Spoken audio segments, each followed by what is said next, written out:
크립토 플러스 2부 시작합니다. 스매시파이 백훈종 대표님 모셨습니다. 안녕하세요. 안녕하세요. 네, 안녕하세요. 대표님은 이제 승진해서 떠날 일은 없으신 거죠? 대표님이시니까. 네. 승진할 때는 없죠. 네, 근데 떠날 수만 있다면 떠나고 싶습니다. 안 돼요. 이제 떠나시면 안 됩니다. 다들 승진 그만, 잠시 그만. 이 승진이 참 좋은 건데 그렇죠. 어떤 승진은 또 굉장히 부담이 돼요. 아, 그런 적도 있으셨어요? 그럼요. 왜냐하면 이제 그냥 일반 직원에서 가령 뭐 경영진급으로 승진을 한다든지 이렇게 되면 사실 상당히 부담이 됩니다. 아, 그거는 그렇겠네요. 그리고 이제 대표라고 하면 다 좋을 것 같잖아요. 네. 대표들은 뭐 그런 거는 환상은 이미 깨진 지 오래고 아, 그래요. 그냥 어떻게 하면 월급 안 밀리나 아, 어떻게 하면 더 돈을 잘 버나 이런 걸 고민합니다. 그렇군요. 아, 굉장히 공감하시면서 듣고 계신데요, 대표님. 그럼요. 너무 힘들죠. 120% 공감하고 있습니다. 네. 한국에서 특히 이제 크립토 관련한 뭔가 스타트업 혹은 뭐 기업 운영하는 게 너무 힘듭니다. 그래서 맞습니다. 볼 때마다 화이팅입니다. 감사합니다. 두 대표님 화이팅입니다. 네. 오늘은 미국 재무부 지난주였나요? 지난주였나요? 그 최근에 이제 엔화 방어하겠다, 공동 방어하겠다라는 그렇습니다. 얘기를 했는데 이게 또 비트코인이랑 연관이 있다라는 인사이트를 전해주신다고 하는데 어떤 내용입니까? 아무래도 유동성과 직접적으로 연관된 이슈다 보니까 비트코인에도 당연히 연관이 있을 것 같고요. 네. 비트코인이 앞으로 저는 이것 때문에 가격이 크게 올라갈 가능성이 있다라고도 생각을 하고 있습니다. 이거 연준이 일본 외환 시장에 개입해서 직접 엔화 가치를 절상해줬다라고 하는 뉴스가 네. 이 97년 외환위기 얘기가 많이 이어지면서 나오고 있더라고요. 저는 네. 사실 그 얘기가 있기도 했어요. 그 그죠. 아시아 외환위기 왕 얘기하기도 했어요. 맞아요. 직접 겪어봤거든요, 저는. 외환위기를. 네. 네. 우리 이제 97년도 외환위기를 직접 겪으신 분들이 이 방송 많이 보고 계실 텐데 네. 당시 저희 아버지는 이제 수입 사업을 하고 계셨고 아무래도 이제 환율이 폭등하다 보니까 그렇죠. 수입할 때 이 단가 차이가 너무 나는 거예요. 네. 그러다 그렇죠. 보니까 이제 힘드셨죠. 그래서 항상 이제 집 앞 포장마차에서 소주를 마시고 들어왔다. 그때 얘기를 아이고. 지금 이제 전설처럼 하십니다. 네. 근데 지금 무슨 일이 발생하고 있냐? 우리나라도 원달러 환율이 많이 올랐잖아요. 네. 최근 들어서 물론 1,400원대로 다시 안정되고 있긴 하지만 원달러 환율 올라가는 거 정말 무서웠지 않습니까, 사실? 그렇죠. 근데 뭐 반도체도 이렇게 돈을 잘 보고 국가 경쟁력이 막 올라가고 있는데 왜 이렇게 환율이 오르지? 이게 이제 모든 사람들의 퀘스천 마크였어요. 네. 근데 이제 우리나라보다도 옆 나라 일본이 더 문제였습니다. 네. 일본 엔화 환율이 우리나라 원화보다도 더 급격하게 떨어졌고 중국 위안화는 괜찮았습니다. 예, 위안화 환율은 달러 대비해서 계속 절상되는 상태였는데 한국, 일본 이제 아시아 주요 통화라고 할 수 있는 엔화와 원화가 지금 계속 약세였는데 이게 이제 97년 외환위기를 떠올릴 수밖에 없는 현상이었던 거죠. 왜냐하면 97년 외환위기가 촉발된 그 진원지도 사실 일본이었거든요. 일본 엔화가 플라자 합의에 의해서 가치가 떨어지자 엔화를 이제 일본 재무부 그리고 일본의 이제 중앙은행 그다음에 일본의 증권사들 금융기관들이 외국에 나가 있던 엔화 자산들을 회수하기 시작했어요. 네. 그러자 이제 우리나라에 나와 있던 일본 차환들이 회수가 네. 되기 시작하니까 우리나라 증권사들이 돈을 갚아야 되잖아요. 그러니까 우리나라가 당시에 이제 종금사라고 했죠. 종합금융사들이 동남아에 대출을 엄청 내보냈단 말입니다. 예를 들어 일본으로부터 뭐 1년 만기로 돈을 빌려왔다면 그거를 단기로 6개월, 3개월 이렇게 더 단기로 동남아에다가 자금을 내보냈고 당시 이제 뭐 동남아 경제 부흥한다 그리고 우리나라도 워낙에 경제 크게 성장했으니까 네. 근데 이제 일본에서 돈을 차환하니까 우리나라 동남아까지 쓰나미처럼 그냥 외환위기가 덮쳤던 거죠. 달러가 없으니까 나라들에. 빌려준 돈 다 떼이고. 그렇죠. 네. 그게 이제 외환위기가 이제 기본적으로 제가 구조로 설명드리면 그렇게 되는 건데 이번에도 그러면 일본에서 예. 일본 엔화 가치를 절상하고자 일본 엔화 가치를 지키고자 뭔가 해야 될 거 아닙니까? 네. 그렇죠. 일본 정부나 중앙은행 입장에서 당장 할 수 있는 게 뭘까요? 엔화 가치를 절상하기 위해서. 뭐 일단은 네. 이제 립 서비스를 할 수 있죠. 네, 그렇죠. 구두 개입. 구두 개입. 그렇죠. 몇 번 하지 않았습니까, 근데? 맞습니다. 네. 예. 근데 이제 일본이 우리나라 한은도 그렇지만 굉장히 외통수에 빠져 있는 상황이잖아요. 금리를 올리자니 경기가 죽고 네. 금리를 내리자니 인플레이션이 터지고 그래서 일본은 전 세계 최대 미국채 보유국이지 않습니까? 그렇죠. 그래서 1.17조 달러에 달하는 미국채를 보유하고 있는데 이거를 결국 내다 파는 방법밖에 없는 거죠. 일본이 가지고 있는 가장 많은 외화 자산 미국채를 일부 매도를 함으로써 엔화 가치를 절상시켜야 되는 겁니다. 엔화를 시장에서 사줌으로써. 근데 이거는 당연히 미국 입장에서는 너무나도 싫은. 그렇죠. 예, 미국은 지금 10년물 국채 금리가 뭐 4.7%까지 올라가면서 거기도 이제 연준이 그러면 고심이 깊어지는데 이 미국채 최대 보유국인 일본이 자국 통화 가치를 지키기 위해서 외환 시장에 개입하고 그것도 이제 미국 입장에서는 짜증나는데 게다가 미국채를 팔면서 엔화 가치를 절상한다. 그러면 이제 미국에 말하자면 싸우자고 덤비는 거나 마찬가지인 겁니다. 그렇죠. 그러니까 이제 연준 그리고 스캇 베센트 재무장관 입장에서 이 미국으로 전해져 올 수 있는 외환 위기의 97년 외환 위기의 시즌 2 이거를 막기 위해서 일본에서 먼저 막아야겠다.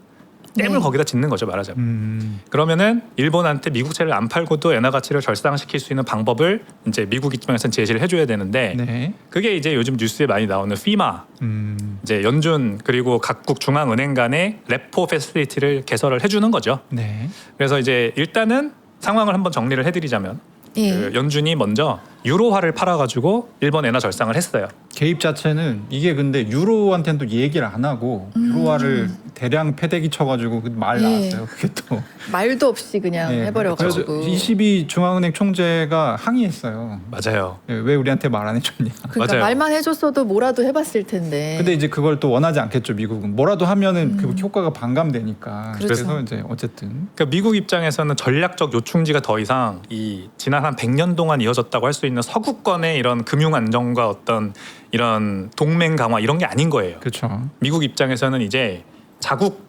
보호, 자국 보호가 1번이고 자국 금융시장 보호가 1번이고 그 과정에서 더 중요한 카운터파티는 일본이라고 판단을 한 거라고 시그널을 던진 겁니다. 사실상.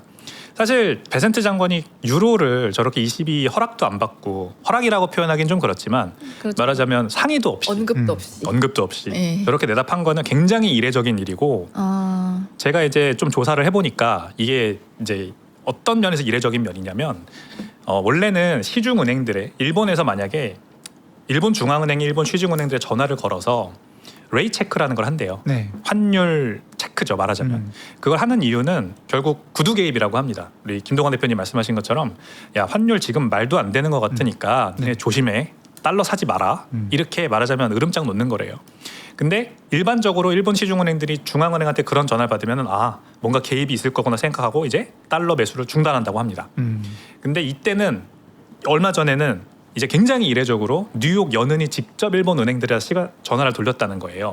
그래서 오. 레이 체크를 했다는 거예요. 이거는 아주 이례적인 일이라고 합니다. 그래서 미국이 직접 마지막 연준의 또는 재무부의 이 주문을 받은 뉴욕 연은이 직접 일본 은행들에다가 레이 체크를 하고 개입을 하겠다. 미국이 직접 들어오겠다 시그널을 던진 거고 이 과정에서 유럽을 바이패스하고 유로화를 팔았어요. 그러니까 이제 파이낸셜 타임스 같은 이제 유럽권 언론에서 이제 대서특필을 한 거죠. 야 이거는 어떤 시그널이다. 제가 이제 97년 외환위기를 뭐 이제 일본에 댐을 지어서 미국이 막으려고 한다 이런 얘기를 드렸습니다만 이 사건 하나만 보면은 하나에 굉장히 많은 시그널들이 들어가 있는데 그 두 번째 시그널이 이제 말하자면 미국이 유럽에 대한 노선과 일본에 대한 노선을 바꿔서 익스체인지 해가지고 반대로 생각하기 시작했다는 걸 말하는 거예요. 이 서방이라고 하는 웨스턴 헤미스피어라고 하는 지역이 말하자면은 공동 어떤 동맹 권역이지 않습니까? 아주 그렇죠. 오랫동안 우리 번역을 같이 누리자 서로 상부상조하면서. 근데 이거에 대한 중요성이 유럽이 내려가고 일본이 위로 올라갔다. 일본을 우방으로 더 중요한 우방으로 미국이 보고 있다는 시그널이라고 저는 봅니다. 특히 금융적으로 봤을 때 이제 어떤 미국이 하려고 하는 정책이죠, 말하자면.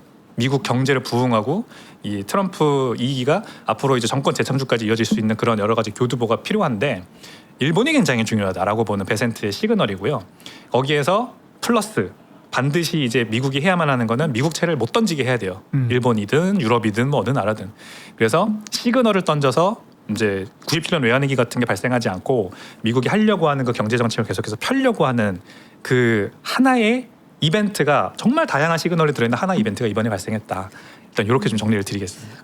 미국 국채를 가장 많이 가지고 있는 나라 중에 하나가 이제 일본이잖아요. 그렇죠. 근데 일본이 1인가요, 지금? 1위죠, 일본이. 1위고 그 밑으로는 이제 뭐 중국이나 유럽 국가들이 있는 거예요. 그렇죠. 약간 요게 이제 여러 가지 네. 썰이 있는데 예. 일단 일본이 1위 그리고 중국도 꽤 많이 갖고 있는데 네. 중국이 과거 어느 시점부터 그러니까 자기들 명의로 지금 이 국채를 보유한 게 아니라 제3국의 명의로 국채를 보유하고 있다라고 하는 가설이 있습니다. 그래서 어쨌든 미국과 네. 그러니까 미국에게 중국과 일본은 지금 국채를 갖고 있는 굉장히 큰 손이라고 그렇군요. 볼 수 있을 것 같고 그거에 네. 비해서 유럽은 계속 지금 그렇지. 국채를 좀 팔아왔어요. 많은 않으니까 네, 이제 유로를 팔아왔고 그냥 언급 없이 약간 던지면 그런 된다. 네, 상황인 것 같고 예. 말씀하신 대로 이제 유로화를 던지고 그 돈으로 이제 엔화를 사준 거죠. 네. 그래서 그게 이제 첫 번째였고 두 번째로 얘기가 나왔던 게 이게 저는 좀 약간 의외였는데 그 피마 레포 아까 잠깐 얘기하셨지만 네. 연준에서 사실 이게 뭐냐면 미국 국채를 갖고 오면 네. 달러를 빌려주는 그렇죠. 시장에다가 국채 내던지지 말아라. 그렇죠. 우리가 약간 그런 돈 시스템인데 빌려줄게. 예. 근데 이게 원래 있었던 거잖아요. 네. 근데 다시 한번 또 거론을 했어요. 그렇죠. 이건 어떤 의미입니까? 맞아요. 이제 스캇 베센트 장관이 또 언론 플레이를 펼친 것 중에 또 대표적으로 요즘 대서특필되고 있는 게 네. 뭐 상원 청문회였나 어딘가에서 이제 자기 앞에 놓여 있는 백지에다가 메모장에다가 그렇죠. 그렇죠. 바이 재패니즈 옌 금액까지 네. 맞아요. 50억 달러였나요? 50억에서 네. 100억 달러 이렇게 적었던 걸로 기억해요. 그 종이 빈 종이에 딱 그것만 써 있었잖아요. 그러니까요. 그 굉장히 이게 찌그라는 듯이 어깨 내려주고 맞아요. 이렇게 맞아요. 어깨 네. 플레이. 네, 그 언론 플레이를 하는 거죠. 말하자면 네. 어떻게 보면은 피마라고 하는 거는 예전부터 말씀하신 것처럼 있었던 제도였는데 굉장히 또 이례적으로 연준에다가 피마 한도 확대를 요구하고 나섰습니다. 그리고 일본 중앙은행에서도 앞으로 일본 엔화를 결상시키기 위한 수단으로 피마를 적극 활용하겠다라고 공식적으로 얘기를 했습니다. 그러니까 네. 이제 피봇이죠 말하자면. 네. 예전에는 미국은 이 달러화 가치를 지키거나 아니면 미국 경제를 부양하거나 하는 수단으로 연준의 양적 완화를 적극적으로 활용을 했어요. 2008년 금융위기 이후로 양적 완화, 이제 직접적인 돈을 프린팅해서 이렇게 통화 정책과 재정 정책으로 뿌리는 것도 있었지만 뭐 일드 커브 컨트롤 같은 걸로 이렇게 시장 조작을 하는 것도 시장 개입을 통한 약간의 금리 조작을 하는 것도 있었죠.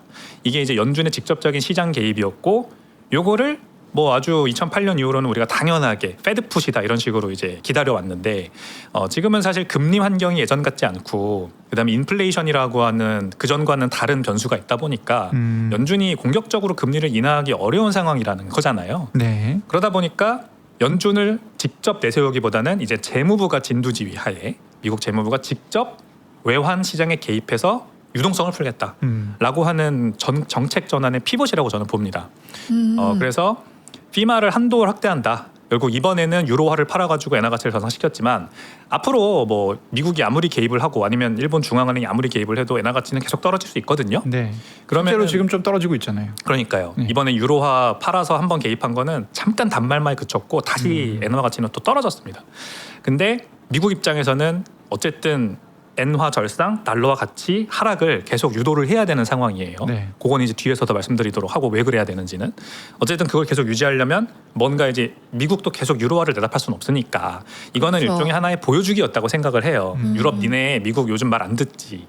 니네 우리한테 중요도가 점점 내려가고 있어. 앞으로 큰일 날 수도 있어. 이렇게 시그널을 던진 거라고 보고 계속 그렇게 할 수는 없으니까 이제 그렇죠. 피마라는 거를 활용해서 연준한테 기존에는 없었던 유동성 공급을 하라고 주입을 하라고 사실상 요구를 하는 거죠. 근데 또 이게 가능한 이유가 우리가 다 잘 알다시피 지금 현재 연준 의장의 케빈 월시는 스캇 베센트와 동문수학한 사이지 않습니까? 트럼프가 임명한 사람이고 네. 그러다 보니까 어떻게든 뭐 구실을 만들어내서 연준 위원들을 설득하고 그 다음에 이 연준의 피마 패실리티 한도를 확대해서 일본에 그 계속해서 일본이 말하자면 가지고 있는 1.17조 달러어치 국채를 담보로 맡기고 환매부 조건으로 달러를 빌려가서 그죠? 그 다음에 엔화를 사는 거지 않습니까? 외환시장에 개입해서 이거를 계속해서 앞으로 할 그 장치 그리고 환경을 마련해줬다.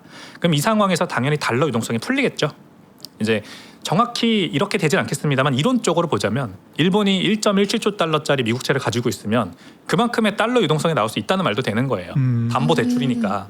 그래서 1조 달러가 만약에 달러가 신규 공급되는 거라면 시장에 이거는 꽤 큰 규모거든요. 이제 우리 2008년도에 연준 대차조표 규모가 1조 달러로 늘었습니다. 처음으로. 그 뒤로 이제 뭐 연준 대차조표가 9조 달러까지 늘었다가 이제 6조 달러까지 떨어졌지만 1조 달러가 풀린다는 거 그러니까 꽤 큰 액수라는 거 우리가 알 수가 있는 거죠. 그래서 이 유동성 주입을 저는 좀 기대한다는 말은 좀 어폐가 있지만 앞으로 네. 예상되는 부분이다 이렇게 좀 말씀을 드리는 겁니다. 여기서 잠깐 예. 제가 이렇게 그 팩트 체크 요정으로 잠깐 나와 보면 예. 피마가 그냥 공짜로 이렇게 해주는 게 아니고 이자가 꽤 비싸요.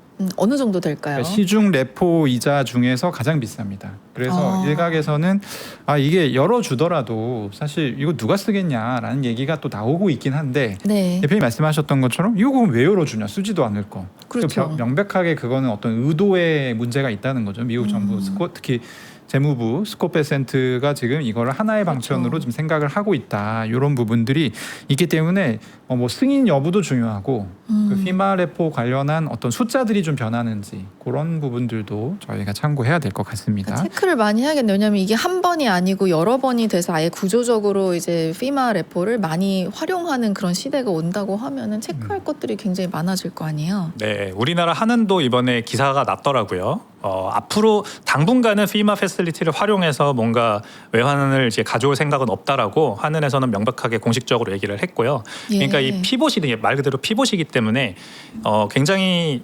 지지부진하고 굉장히 지난한 어떤 그런 정책 전환의 어떤 그런 내홍과 부작용들이 있을 겁니다. 근데 미국은 아무튼 이쪽으로 확실히 전환해서 푸시를 할 것으로 보고 일본 다카이치 사나이 정권은 여기에 굉장히 크게 동조를 해주면서 이쪽으로 좀 글로벌 금융시장이 어떤 재편되는 것에 도움을 주려고 하는 그런 흐름으로 가지 않을까 생각을 해보고 있어요. 이게 네. 사실 되게 어려운 작업인 게 이거를 엔화를 방어를 막 심하게 하면 저 얼마 전에 1차 방어했을 때 원래 164엔 정도까지 이게 엔 달러가 164엔 정도에 있던 게 154엔으로 한 10엔 정도가 내려갔거든요. 그러면 이게 이제 이게 외환은 항상 속도가 되게 생명이기 때문에 그렇죠. 급격하게 변하면 시장의 부작용을 반드시 만들어냅니다. 그렇죠. 그래서 이제 엔화 가치가 급격하게 올라갔을 때 발생할 수 있는 또 부작용이 엔캐리 트레이드가 이게 거꾸로 갈 수가 있잖아요. 그렇죠. 다시 해외에 있던 자금이 야 엔화 올라간다 이러면서 도로. 네. 도로 들어올 수가 있고 네. 그렇게 되면 또 시장이 이제 와장창 엉망진창 박살이 날 수가 있는데 그러네요. 그러니까 스콧 베센트가 과거에 헤지펀드에 근무했던 이력이 있는 사람이기 때문에 헤지펀드가 사실 이제 IMF 때 그 외환을 가지고 투자해가지고 공격적인 투자해가지고 결국에 IMF 구제금융 받게끔 만들고 했던 그런 작업들을 하지 않았습니까? 그랬죠. 네. 그래서 그 적정한 그 범위 안에서 엔화를 관리를 해야 된다라고 하는 굉장히 어려운 쉽지 않네요. 그렇게 네. 생각하면. 그 굉장히 어려운 미션을 지금 수행을 하고 있는 약간 그런 네. 상황입니다. 어쨌든 말씀하신 대로 그 뭐 아주 그 직관적으로 잘 설명해 주신 것 같은 게 일본이 가지고 있는 미국채를 전부 유동화하게 된다면 없던 달러가 그만큼 생겨나는 그렇죠. 셈이잖아요. 그리고 그게 연준에서 빌려주는 셈이니까 상당히 이제 유동성 공급이라고 할 수 있을 것 같은데 이렇게 됐을 때 금이나 또 비트코인 이런 거는 가격이 올라갔던 전력이 있습니까? 좀 아무래도 우리 지금 비트코인 가격이 안 올라가고 있는 이유 중에 가장 큰 원인으로 지목받고 있는 게 M2는 상승하고 있지만 증가하고 있지만 네. 이제 증가 속도 자체가 너무 느리다라는 거죠. 이제 M2의 YOY 증가율을 봤을 때는 지금 거의 뭐 3-4%밖에 안 될 정도로 네. 굉장히 적은 수준이거든요. 그러니까 이제 더 급격하게 돈이 빠르게 풀려야 그만큼 비트코인의 가격이 올라간다라고 보는 게 사실 정석입니다. 근데 금 가격은 지금 4,400불까지 다시 올라갔어요. 온스당. 4,000불 바닥 찍고 이제 올라가는 추세인데 ETF가 그걸 주도를 하고 있다고 알고 있습니다. 금 ETF에 특히 중국에서 많은 지금 자금 유입이 들어오고 있고 비트코인도 공교롭게도 그 같은 시기에 비트코인 현물 ETF에 뭐 오랜만에 아주 큰 유입세가 들어오면서 순유입이 계속 들어오고 있단 말이죠. 그러니까 이게 분명히 뭔가 시장의 어떤 우리가 지금까지 계속해서 AI 주식시장 훈풍 이곳에 이제 완전히 오리엔트 돼 있었는데 뭔가 글로벌 자금이 다른 곳으로 조금 넘어가고 있는 게 보인다. 이런 이제 아주 초기이긴 합니다만 그런 현상을 우리가 확인할 수 있고 아까 이제 김동완 대표님 설명하신 부분 중에 미국의 자신감이라는 근거가 없으면 스캇 베센트가 저는 이거를 추진하지 않았을 거라고 생각을 하는 거거든요. 네. 이제 말씀하신 것처럼 굉장히 어려운 작업이 될 거예요. 글로벌 금융의 질서를 이런 식으로 재편한다는 게. 근데 미국은 기본적으로 경기 펀더멘털에 자신감이 있습니다. 그렇기 때문에 이걸 할 수 있는 거예요. 무슨 말이냐면 지금 그 미국의 10년 국채 금리 계속 올라가고 있죠. 네. 그러니까 이게 이제 인플레이션 때문이다라고 많이들 얘기를 하죠. 인플레이션에 대한 우려. 근데 사실 10년 기대 인플레이션을 보면은 거의 2.2에서 2.45에서 움직이지 않고 계속 몇 년 동안 횡보하고 있어요. 그러니까 인플레이션에 대한 우려가 시장에 없어요, 사실. 물론 이제 계속 유가 상승이나 이런 것들 때문에 있을 수도 있다라고 보고는 있지만, 네. 그래서 국채 금리가 올라가는 거는 인플레이션 때문이라기보다는 물가 연동체를 보면 됩니다. 팁스. 팁스가 결국 명목 금리에서 그 10년 기대 인플레이션을 뺀 값이거든요. 뺀 값이니까. 근데 계속 올라가고 있어요, 팁스도. 그러니까 시장에서 지금 바라보는 시각은 이 인플레이션을 감안한 연준 국채 금리, 10년물 국채 금리가 2.5%로는 부족해. 더 줘. 인플레이션 이미 반영됐지만 알겠지만 더 줘라고 하는 거죠. 그 이유는 내가 그 돈을 다른 데 투자하면 5%, 6% 벌 수 있으니까예요. 그 말은 이 시장이 결국 경제 성장을 기본적으로 그 기대를 하고 있다는 얘기가 되는 겁니다. 그러니까 미국의 성장이 없다면 기대 인플레이션은 플랫한데 팁스 금리가 올라가면서 지금 그 인플레이션 상승률보다 팁스 금리가 뚫고 올라가면서 골든 크로스가 났거든요. 이런 일이 발생하지 않는다. 결국 실질 금리의 성장, 팁스 금리 실질 금리의 성장은 이 경기 성장에 대한 강한 믿음이다. 이렇게 보면 됩니다. 그리고 애틀란타 연은에서 발표한 미국 GDP, 분기 GDP 성장률 같은 것도 6.9% 막 이렇게 나오고 있는데 네. 지금 미국은 명목 GDP 경제 성장률 10%로 지금 가는 중이다. 이런 얘기가 막 나오고 있어요. 오. 그러니까 이 미국 트럼프 2기에서 지금 드라이브 걸고 있는 제조업의 부활이 AI 데이터 센터 인프라 확충이나 이런 걸로 인해서 엄청나게 지금 성공 가도로 사실 가고 있는 걸 보여주고 있는 거거든요. 네. 그러니까 당연히 미국은 약달러를 원하죠. 네. 아무래도 수출 경쟁력이 미국의 제조업이 좋아지고 수출 경쟁력이 좋아지려면 약달러가 더 유리하니까. 그러다 보니까 연준과 그다음에 스카페센터 장관 입장에서는 그러면 미국 경기가 이렇게 성장하고 있고 제조업 베이스로 우리가 정책 드라이브를 걸고 있는데 성장하는 모습 보이고 있고 실질금리 상승하고 있으면 약달러를 유지해야겠다. 근데 약달러가 유지되려면 엔화 같은 다른 주요국 통화들 가치가 계속해서 저렇게 낮아지면 안 돼요. 게다가 일본이 저렇게 계속해서 일반 엔화 가치가 떨어지면 우리나라나 대만이나 다른 동남아시아 국가들도 같이 자국 통화 가치를 절하할 수밖에 없어요. 결국 네. 수출 경쟁력은 통화 가치 하락에서 오는 거기 때문에, 그러니까 아시아 국가들이 경쟁적으로 자국 통화 가치를 저렇게 개입해서 낮추다 보면, 게다가 그 과정에서 일본 국채도 팔고 막 이러다 보면 미국 입장에서는 제일 싫은 결과가 나오는 거죠. 자국의 제조업 경쟁력이 깎이고, 그러면 지금 경제 성장 도모하고 있는 이런 제조업 베이스 경제 성장이 조금 완화되고 이런 이제 결과로 갈 수 있기 때문에 드라이브를 강하게 거는 겁니다. 어렵겠지만. 일본을 필두로 내세워서 같이 한번 가보자 거는 거고, 미국의 경제 성장에 대한 강한 자신감이 뒷받침이 되어 있다. AI 트렌드가 만약 끝나지 않는다면 앞으로 한동안 저는 이런 식으로 미국 경제가 성장할 것으로 봐요. 제조업 베이스, AI 데이터 센터 확충, 뭐 게다가 이제는 AI 굴기 이래가지고 중국에 절대 질 수 없다, 이런 약간 국가 보호적인 측면까지 나오잖아요. 그러니까 미국은 네. 또 돈을 거기다 또 쏟아부을 거란 말이죠. 자, 그런 과정에서 결국 미국이 돈을 살포한다는 얘기로 가는 거예요. 종국에는 결론적으로는 연준을 쓰던, 뭐 미국이 일본 주리를 틀던, 아시아 주요국 통화 가치를 저상을 시키던, 결국 달러 유동성 주입으로 간다. 그러니까 시장은 그러면은 미국 국채 그다음에 달러화에 대한 신뢰가 흔들린다고 이걸 보는 거거든요. 결국 70년대 우리 오일 쇼크 때도 연준이 인플레이션을 잡을 수 없구나, 얘네 아무 방법이 없구나라는 걸 시장이 확인하자 그때부터 금 가격이 미친 듯이 올랐던 것처럼 지금도 사실 그 초반부일 수 있다는 거예요. 연준, 미국, 재무부 알겠어. 근데 저렇게 일본과 유럽과 막 이런 거를 이용해서 외환 시장이 직접 개입하면서 달러 유동성을 풀 거라면 이제부터 달러 가치는 더 낮아지겠네. 더 신뢰할 수 없는 국가가 되겠네.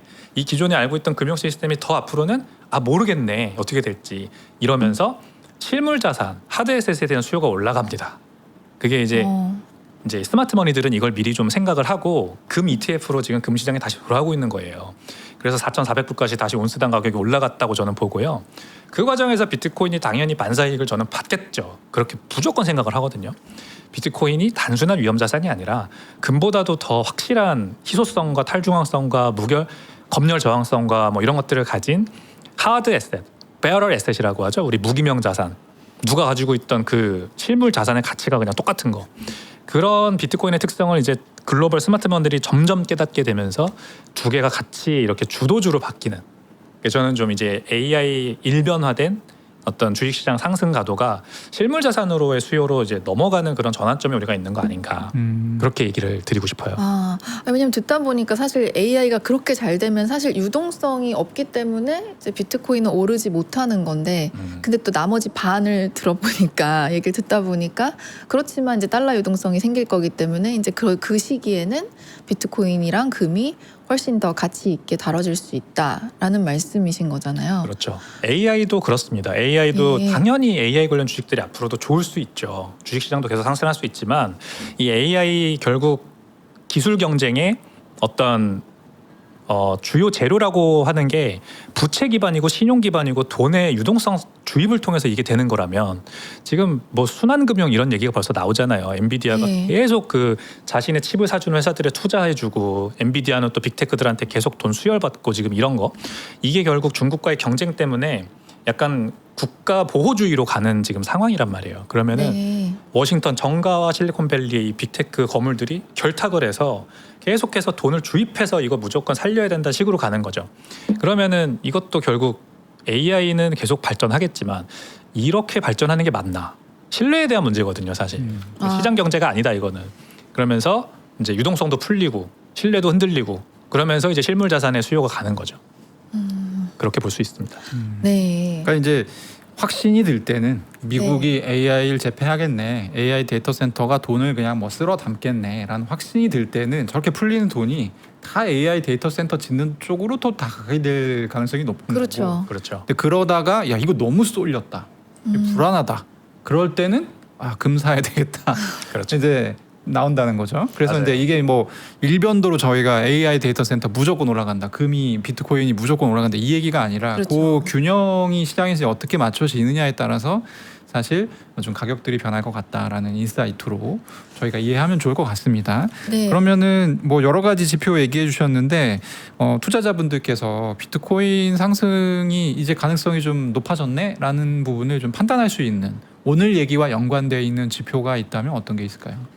네, 계속해서 비트코인 현물 ETF에 순 유입세가 들어오는지 그거 보시면 좋을 것 같고 그다음에 지금 뭐 여러 가지 온체인 지표 중에 특히 MVLB Z스코어 같은 것들은 역사적 저점을 지금 터치를 하고 있거든요. 이게 이제 반전되어서 올라가는지 이제 MVRB 같은 거는 리얼라이즈드 프라이스라고 해서 마지막에 온체인에서 움직인 비트코인을 기점으로 가격을 찍고 그다음에 현재 시장가를 비교를 하는 겁니다. 그래서 이게 낮아지면 낮아질수록 이 비트코인에 사람들이 관심이 없구나 이렇게 보면 되고 이게 올라가고 과열되면 과열될수록 사실 비트코인의 이 뭐 말하자면 장부 가치 보다는 시장에서 엄청나게 큰 거품이 쌓이고 있구나 이렇게 보면 되는데 지금은 너무 낮은 수준이라서 이게 어느 정도 회복돼요. 이제 과거랑 비교를 해서 회복되는 국면으로 간다면 이제 관심이 돌아오고 있고 이제 비트코인이 또 한 번 관심이 돌아오면은 급격하게 쏠리는 또 그런 특징도 있잖아요.